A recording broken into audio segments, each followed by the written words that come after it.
Je suis avec Ron Le H, rappeur aguerri, je pense, depuis plusieurs années Mhm, que tu es dans ce domaine. mhm. Et là, en fait, je te reçois pas pour rien. C'est parce que tu sors un nouvel album, Renaissance. Ouais. Parle-moi-en un petit peu. Alors, Parce que ça a pris quand même quelques années avant que tu sortes un nouvel album. Là. oh là là. Et voilà, la réponse est là. Après mon premier album qui était Conféra Première, dans le fond, j'ai essayé plein de choses. J'ai des choses qui ont fonctionné, des choses qui n'ont pas fonctionné. Puis là, il y a eu des périodes un petit peu creuses. Et là, je mourais à petit feu sans rapper. Et là, j'ai recommencé à écrire. Et là, j'ai commencé à renaître, en fait. Et d'où le titre, en fait, Renaissance. Parce que chaque jour, on meurt à petit feu. Et chaque jour, on renaît. Puis moi, chaque fois que j'écris, je renais. Genre, mon inspiration me fait comme vraiment comme vivre un peu plus.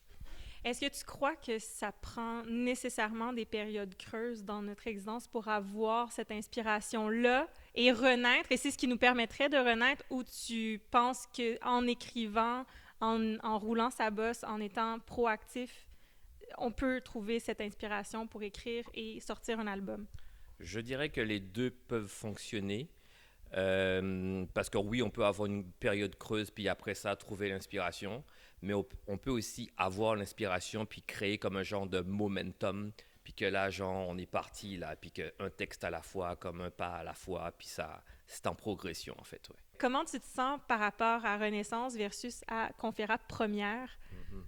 Je dirais que dans Renaissance, je suis un peu plus comme rap. Je m'amuse un petit peu plus. Je suis plus comme euh, rappeur que confé rappeur, je vais dire ça comme ça. Mais en même temps, je suis pratiquement prêt pour faire des confé rap avec Renaissance Renaissance. aussi. Sauf que sur l'album, je veux dire, il y a beaucoup plus de musique. Il y a beaucoup plus comme d'invités aussi.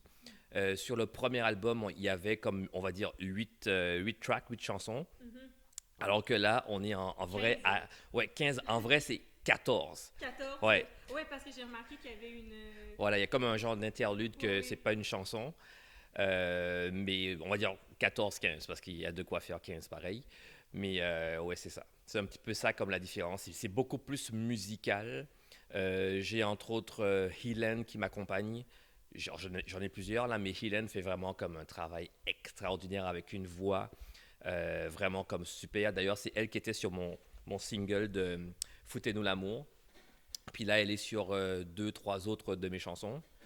J'ai d'autres invités comme exemple Shades, qui est on va dire le copain de Helen aussi. J'ai un de mes meilleurs amis qui rappe en créole de la Martinique qui s'appelle Mhm. Washista. Qui Euh, est là-bas, qui qui a est créé en direct de là-bas. là-bas. Ouais, Exactement, ok. Martinique, ouais. J'ai Joe's, j'ai Psychachita, qui d'autre que j'ai mais il y a Jude Delouche, il y a Mélanie Exantus sur la famille, toujours là pour ma famille. Ouais, il y a du monde là quand même. Là. Ça a été quoi? Quelle démarche artistique est derrière le fait de recevoir autant d'artistes invités avec toi? Pourquoi c'est important de faire participer tous ces gens-là pour toi, sur ton album? Je dirais que j'ai suivi mon feeling en fait. Quand j'ai commencé à écrire, exemple, Progression pour Washista, ben, avec mon ami Washista, j'étais tout seul. J'avais deux parties déjà faites, mais j'entendais sa voix comme dans le beat et tout ça. Une fois que Misako avait fait c'est Misako aussi qui a fait ce beat-là, entre autres, qui s'appelle Progression. Et donc, ce qu'on a fait, il y a deux fois Progression. Il y a Progression, je suis tout seul, puis il y a comme un genre de remix avec Washista qui est comme un peu différent, puis que, ouais, ça donne vraiment bien avec lui aussi, ouais. Mais c'est vraiment comme dans le processus que je me dis, ok, là, ça me prendrait comme une voix féminine. Puis une fois que j'ai travaillé aussi avec Hélène, là, je me suis dit, ok, là, avec elle, parce qu'elle est vraiment comme super pro, puis super, donc je me suis dit, ok, elle, ouais, j'entends sa voix là, j'entends sa voix là. Donc c'est un petit peu ça le processus en fait. Donc, on peut dire en fait qu'un album, en rétrospective, une fois que l'album est fait, est conçu et on l'a entre nos mains, Oui. c'est vraiment, on peut le regarder, puis c'est un chemin, c'est une direction.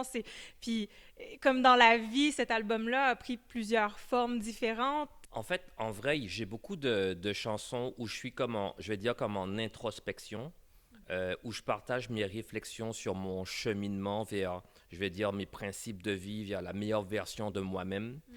Je partage ça avec les gens aussi. J'ai décidé de le faire parce que je suis quand même assez, comme, on va dire, comme réservé. Ça, c'est vraiment comme un partage de, je veux dire, c'est un rap qui est réfléchi. Ce sera pas un rap de cochonnerie, ça c'est certain. Les titres, je sais pas moi, je vais prendre motif d'action. Quand mettons, on pense au mot motivation, en fait, ça veut dire motif d'action. Pourquoi agir?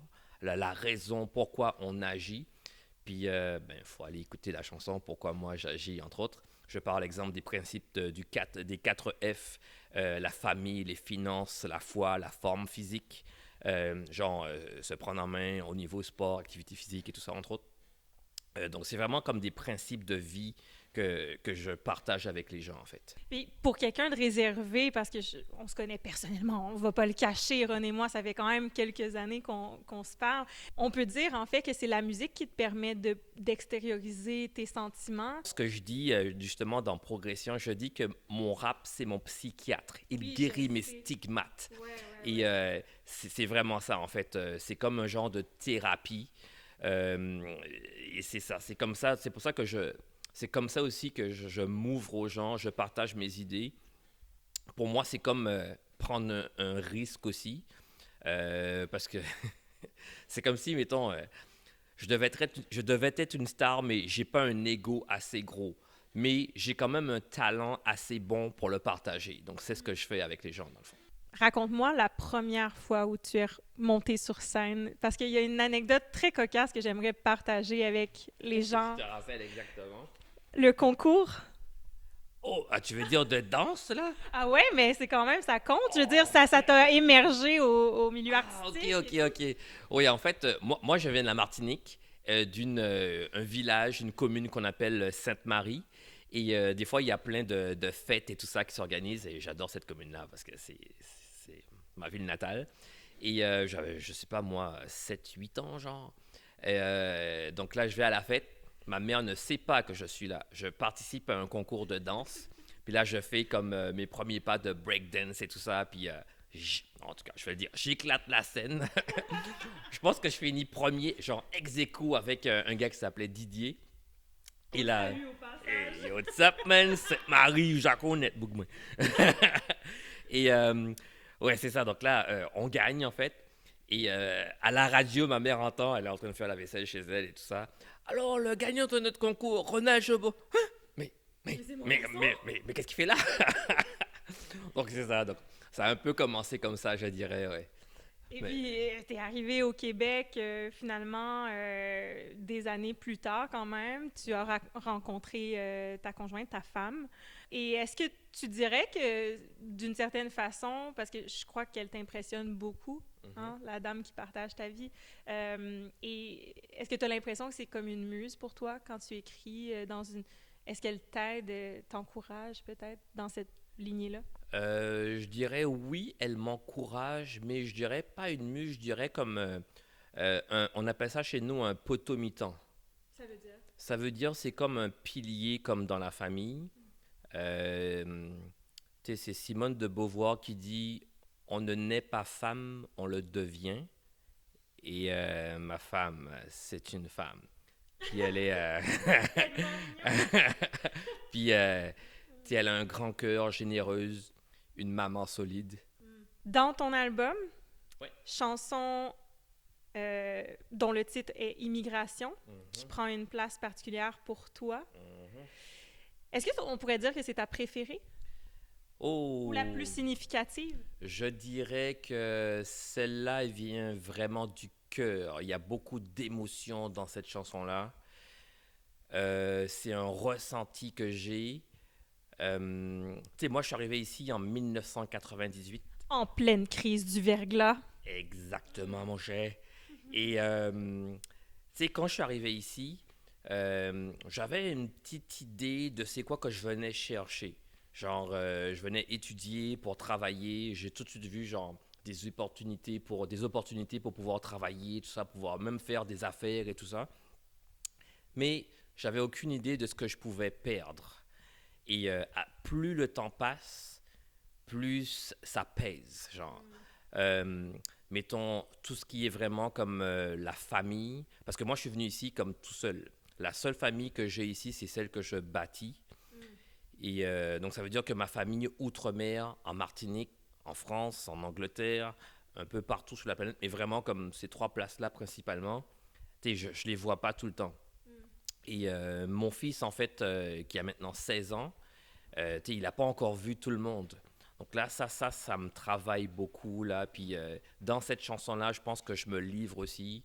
Je sais pas, moi, je parle de, exemple, la mort de mon père. Euh, Que tu as vécu, en fait, à distance. ouais. Puis j'ai été comme à ces funérailles, comme je suis arrivé, j'ai envie de dire, comme trop tard. Et, anecdote, sur l'album, il y a une chanson qui s'appelle Toujours là pour ma famille. J'avais sorti un single avec ça, dans le fond, en 2015. Et c'est comme si ça lui était adressé en quelque part. Et j'aurais voulu qu'il écoute, mais il est parti juste avant. En fait, ce que je perds, j'appelle ça comme le prix de l'absence. C'est comme tous les événements qui se passent en famille, des choses comme traditionnelles, les mariages, les baptêmes, les premières communions, j'appelle ça les gros zouks en famille, les premières fois, Les départs. les départs. J'ai des nièces, des neveux qui ont eu leur, on va dire, ici, l'équivalent, ça va être le DEC. Là-bas, ça va être le bac à la fin du cégep ou du lycée. Puis je les ai pas encore rencontrés. Donc, Ils te connaissent sans te ben, connaître, autrement dit. exactement. On a un groupe comme WhatsApp mais moi, c'est un showbo. Donc, au moins, je suis au courant de ce qui se passe un petit peu. Mais c'est tout ça, là. Mais je vais quand même dire un petit bonjour aux showbo. Carola, Ratin, Richaudière, Silpa, Alamélou, toute ma famille, là. Puis tout le monde comme à Sainte-Marie, Martinique, mon cher Jaconnette. Je vous salue aussi. En fait, dans mes projets, ce que je veux, c'est comme avoir les chansons, on va dire comme, j'allais dire sur CD si on veut, on va dire comme sur les plateformes numériques. Et ce que je pense faire, c'est comme des sortes de capsules de mes conféraps, genre que j'ai présenté, mettons, je sais pas moi, sur YouTube, sur les plateformes et tout ça. C'est sûr que aussi il va y avoir quand même un lancement, comme pour l'album. Là, je suis en train de préparer le terrain. Là, l'album sort le 9 décembre. Et les mois d'après, c'est sûr qu'il va y avoir comme des shows et tout ça que je vais annoncer, genre sur Instagram et tout ça, tous les réseaux en fait. OK. Mais donc, tu t'éloignes pas Conférable, tu veux poursuivre ce projet-là et tu présenterais ça dans les salles, mais aussi, tu travailles toi-même, je sais pas si tu peux aller là, mais tu travailles dans une école. Ouais, ouais. Et donc, ben, j'imagine que les élèves qui côtoient cette école-là, c'est tes premiers fans, un peu? Un Tes peu, oui. plus grands fans? Ouais, ben, d'ailleurs, comme en février 2023 de cette année, quand mon single Foutez-nous l'amour est sorti, j'ai présenté justement une conférap par rapport au mois de l'histoire des Noirs. Ouais. Et là, en fait, j'ai fait 3 chansons. Il y avait On s'en fout de la couleur. Il y avait Foutez-nous l'amour et J'aime la police. Parce que c'est sûr que par rapport à l'histoire des Noirs et tout ce qui se passe, donc là, il y a beaucoup de cet aspect aussi que je parle aussi dans l'album. Euh, c'est parce que je pense que c'est important en tant qu'être humain, en fait, qu'on partage c'est quoi qui se passe dans diverses comme communautés. Puis ça, c'est quand même un point qui est important comme dans ma vie maintenant, puis dans la vie de beaucoup de personnes. Mais en même temps, je dois dire qu'au Québec, je ne vais pas comparer le Québec avec les États-Unis, par exemple, parce que c'est quand même 2 games différentes, là. On a beaucoup de chance. Exactement, c'est ça. Et puis je pense Malgré qu'il y a des déboires, hein, il ne faut pas les ignorer, mais... exactement. Mais je vais quand même de l'autre côté de nos voisins du Sud pour... je partage mon analyse, en fait, avec beaucoup de cœur, par exemple. Et donc, c'est d'autant plus important peut-être de justement présenter ça à des jeunes pour les sensibiliser dès leur plus tendre enfance à ces réalités-là qui ne sont Ouais. pas toujours faciles et qui existent. Exactement. Je dirais que sur l'album, je m'adresse justement comme à différentes sortes de publics, en fait. Euh, les adultes, je vais commencer avec eux. Tous ceux qui sont aussi comme immigrés ou pas. J'ai envie de dire comme indigènes, parce que quand tu es né dans une place où tu vis, tu es indigène, en fait. Donc à tout le monde en fait. Et oui aussi les jeunes, mais pas seulement les jeunes. J'ai aussi exemple un texte qui s'appelle Vieillir. Je pense que ça s'adresse peut-être à des gens qui ont un peu plus de vécu, parce que dans le fond, vieillir, c'est vivre, et vivre, c'est vieillir. Et en tout cas, quand les gens vont aller écouter cette chanson-là, ils vont mieux me suivre. Mais c'est ça, dans le fond, je m'adresse à beaucoup de personnes. Puis les gens qui vont vraiment prendre le temps d'écouter comme les chansons, les textes et tout ça, je pense qu'ils vont être bien servis, là. Parce que je pense que j'ai bien travaillé mes affaires. La musique est super avec Godson de Somino Sound au studio. Ils ont fait vraiment un travail super avec Nice, Shane, Jean-Marie, mon gars, qui est aussi sur l'album. Donc c'est ça. Donc il y a plein de choses qui s'en viennent aussi avec eux. Donc, vous pourrez retrouver dès le 9 décembre l'album de Ronald Chabot, sur toutes les plateformes. Déjà le 9 aussi? Ouais. Ouais. Ouais. OK. Bon, alors c'est à écouter parce que vous allez en ressortir grandi, d'après moi. Hein? C'est très riche, qu'est-ce que tu apportes. Et c'est rafraîchissant aussi. C'est pour ça que j'avais envie de faire cette entrevue-là avec toi, parce que je trouve que ça se démarque de ce qui se fait dans le milieu du rap en général. J'avais jamais entendu ça, moi, personnellement, des textes aussi profonds, mais sans aller dans la vulgarité et en axant le tout sur le développement, la croissance personnelle aussi. Donc, bravo pour ça. Ben, merci beaucoup. Vraiment, merci beaucoup. Puis, je vais souhaiter comme une belle écoute, on va dire, vers la meilleure version de nous-mêmes. En renaissance. C'est un rendez-vous. Yécri. Yeah! Yécri. Yeah, cra!